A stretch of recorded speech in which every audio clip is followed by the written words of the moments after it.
hands are all cinnamony.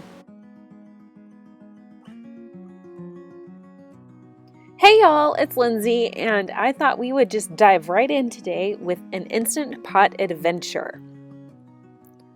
I'm really wanting to make a low-carb or a Trim Healthy Mama S style cinnamon roll in my Instant Pot, and I've scoured the Google machine, and I haven't really found much out there with this particular set of criteria. So I did find a paleo cinnamon roll recipe in the Instant Pot, and I found that at paleohacks.com. I will make sure to put the link in the description box below. But the main ingredients in that particular recipe were almond flour, which is fine for a Trim Healthy Mama, and arrowroot powder, which is definitely not low carb.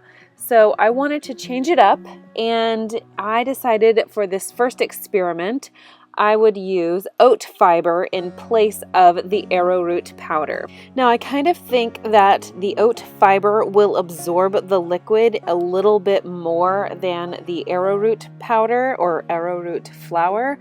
So I've decided to reduce the amount of oat fiber that I put in this recipe. I'm using 1 cup of almond flour, 1 cup of oat fiber, and I've also decided to add in some psyllium husks, just because I know psyllium husk powder can help to give a good crumb, and it can actually help to hold together the dough a little bit better. And aside from that, I've really kind of stuck to the recipe in the link.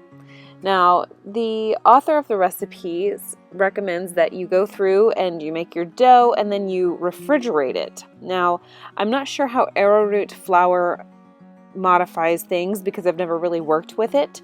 However, one thing that I have discovered is that for this particular attempt or experiment, it did not work out so well to have my dough cold. And right now what you see is I'm spraying the parchment paper for my pan, and I'm making up the cinnamon sugar mixture, but it's really just cinnamon and granular erythritol.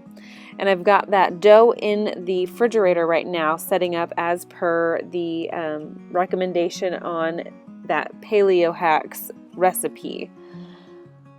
The way that the oat fiber absorbs liquid made it turn out kind of crumbly here. It was pressable, but it was definitely a little bit too dry. And I'm working with it a lot, and I'm realizing that having it super cold is not really beneficial, but I decided to press forward anyway. It shaped up pretty nicely with the warmth of my hands, and I think that if it would have had some more moisture, it would have worked out way better. I've done a psyllium husk roll recipe video in the past, which I will try to remember to link in the iCards and in the description box. And in that particular recipe, you're supposed to use boiling water for the psyllium husks to activate properly, I believe. And I think had I used boiling water and kept this at room temperature or kept it on the more warm side, it probably would have worked out a lot better. Here I'm just pressing in that cinnamon and erythritol mixture into the dough, and the instructions then tell me to take this dough and freeze it. So here I am trying to work with the dough, and it's frozen. It's just really not coming together for me the way that I would like it to.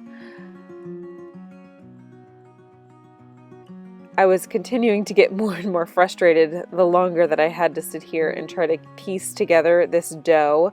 It was not sticking together well. Finally, I decided that I would take some water and wet my hands to see if that would help, but it didn't.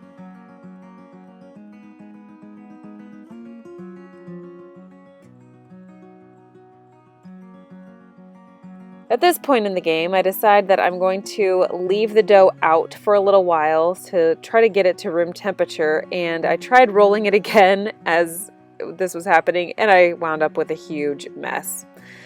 So I decided to put it all back into my bowl, and I added another 1/3 cup of water. The original recipe called for a 1/3 cup in the beginning, so I added a second, and I kneaded that in, and it became a much more workable dough. But I decided that I didn't want the frustration of trying to roll that back out. I just felt like perhaps if I would have been able to mix another egg into it, or if I had done something different to it, it might have held together better. But instead I decided that I would try to make a low-carb monkey bread. And I recognize the fact that usually with traditional monkey bread, you would take your biscuit dough and you would dip it in butter, like melted butter, and then dip it into your cinnamon sugar mixture. So clearly I forgot a step on that. And here I am just trying to roll all of those little dough balls into the cinnamon and erythritol, and then using that little springform pan, which is it's a 7-inch springform pan that I am using in my Instant Pot.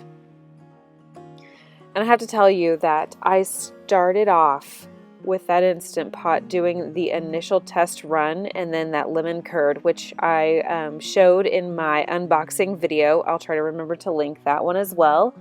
And my Instant Pot hadn't been out of the box for 12 hours by the time I had already run 6 recipes through it.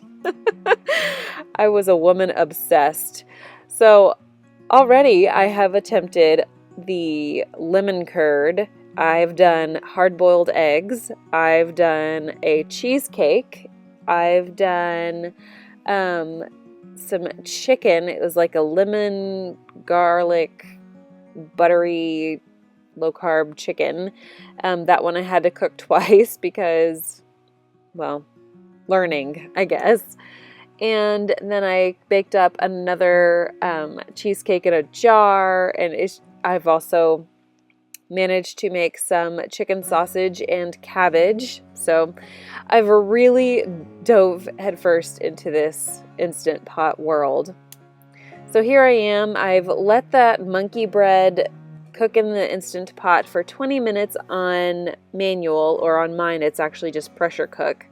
And then I allowed it to do a natural pressure release, and it wound up taking probably 30 minutes to do that. And now we've got this. We're gonna give this a try, but I'm not having any kind of high hopes for it at all.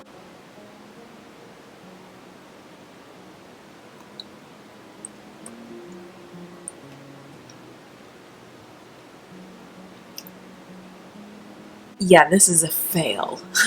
So this started out as my attempt at low-carb cinnamon rolls in the Instant Pot, and the dough, it didn't perform the way that I wanted it to, so I modified and changed it to a low-carb monkey bread. And I think one misstep was that I didn't dunk the pieces into melted butter first and then into the cinnamon sugar, so it pretty much didn't have any of the erythritol. It was cinnamon and erythritol. It didn't have any of the erythritol on it, just the cinnamon part. So that's a problem. Also, it's still real doughy in the middle. I would imagine that going through and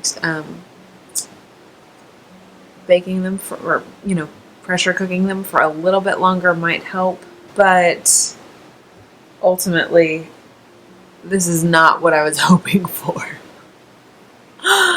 So yeah,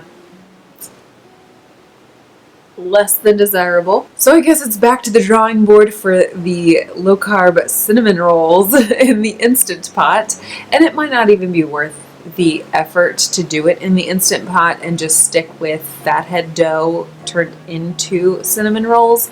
But I thought it was a fun experiment to test out, and I don't even know.